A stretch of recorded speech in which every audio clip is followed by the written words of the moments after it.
ദാ ഇതുപോലത്തെ നല്ല അടിപൊളി തേങ്ങ അരച്ച കൊഞ്ചുകറി ഉണ്ടാക്കിയാലോ? എൻ്റെ പേര് റിസ. ഇത് നമ്മുടെ ചാനലിലെ ആദ്യത്തെ വീഡിയോ ആണേ. എന്തെങ്കിലും തെറ്റുകളുണ്ടെങ്കിൽ ക്ഷമിക്കുക. അപ്പോൾ എങ്ങനാ റെസിപ്പി നോക്കിയാലോ? ആദ്യം നമുക്കൊരു ചീനച്ചട്ടിയിൽ ചിരകി വെച്ചേക്കുന്ന തേങ്ങ, ഒരു തണ്ട് കറിവേപ്പില ചേർത്ത് നന്നായിട്ട് ഇളക്കി ഒന്ന് വറുത്ത് എടുക്കണം. തേങ്ങ നല്ലപോലെ ഒന്ന് മൂത്ത് വന്നതിന് ശേഷം കുറച്ച് മുളക് പൊടി, കുറച്ച് മല്ലിപ്പൊടി എന്നിവ ചേർത്ത് ഒന്ന് ഇളക്കുക.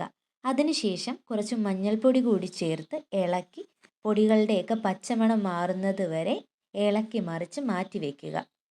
ഇനി ഏത് ചട്ടിയിലാണോ കറി വെക്കാൻ ഉദ്ദേശിക്കുന്നത് ആ ചട്ടി എടുത്ത് അടുപ്പിലേക്ക് വെച്ച് ചൂടായതിനു ശേഷം കുറച്ച് വെളിച്ചെണ്ണ ഒഴിക്കുക. ശ്രദ്ധിക്കുക, വെളിച്ചെണ്ണ തന്നെ ചേർക്കണം. വെളിച്ചെണ്ണ ഒഴിച്ചാലാണ് നമ്മുടെ കറിക്ക് ആ ഒരു ടേസ്റ്റ് കിട്ടുള്ളൂ. നമ്മുടെ വെളിച്ചെണ്ണ നന്നായിട്ട് ചൂടായി വരുമ്പോഴത്തേക്ക് അതിലേക്ക് കുറച്ച് കടുകിട്ട് കൊടുക്കുക. കടുകിട്ട് കൊടുക്കുമ്പോൾ പ്രത്യേകം ശ്രദ്ധിക്കുക, വെളിയിൽ പോകാതെ നോക്കണം. കാര്യം കടുക് വെളിയിൽ പോയാൽ വീട്ടിൽ വഴക്കുണ്ടാവുമെന്ന് ഇവിടെ അമ്മമ്മ പറഞ്ഞ് കേട്ടിട്ടുണ്ട്. അതെന്തെങ്കിലും ആട്ടെ, കടുക് നന്നായിട്ട് പൊട്ടിത്തെറിച്ച് ശബ്ദകോലാഹലങ്ങളൊക്കെ കഴിഞ്ഞ് ശാന്തമായതിന് ശേഷം 2 തണ്ട് കറിവേപ്പില അങ്ങോട്ട് നുള്ളിയിട്ട് കൊടുക്കുക. അതൊന്ന് മുരിഞ്ഞു വരുമ്പോൾ ചെറിയുള്ളി കുനുകുനാന്നരിഞ്ഞത് പ്ലസ് ഒരു പച്ചമുളക് ചെറുതായിട്ട് അരിഞ്ഞത് ചേർത്ത് ഇളക്കുക. ഇനി അതിനെ നന്നായിട്ട് ഒന്ന് വഴറ്റിയെടുക്കുക. അതിനുശേഷം കഷ്ണം കഷ്ണമായി അരിഞ്ഞ തക്കാളി അങ്ങോട്ടിട്ട് വീണ്ടും വഴറ്റിയെടുക്കുക. ഇനിയാണ് നമ്മുടെ കറിയിലെ മെയിൻ സാധനം ചട്ടിയിൽ കയറാൻ പോകുന്നത്. അതെ, നമ്മുടെ കൊഞ്ചൂട്ടൻ. നമ്മുടെ കൊഞ്ചൂട്ടനെ അങ്ങോട്ട് പറക്കിയിട്ട് ഇളക്കിയെടുക്കുക.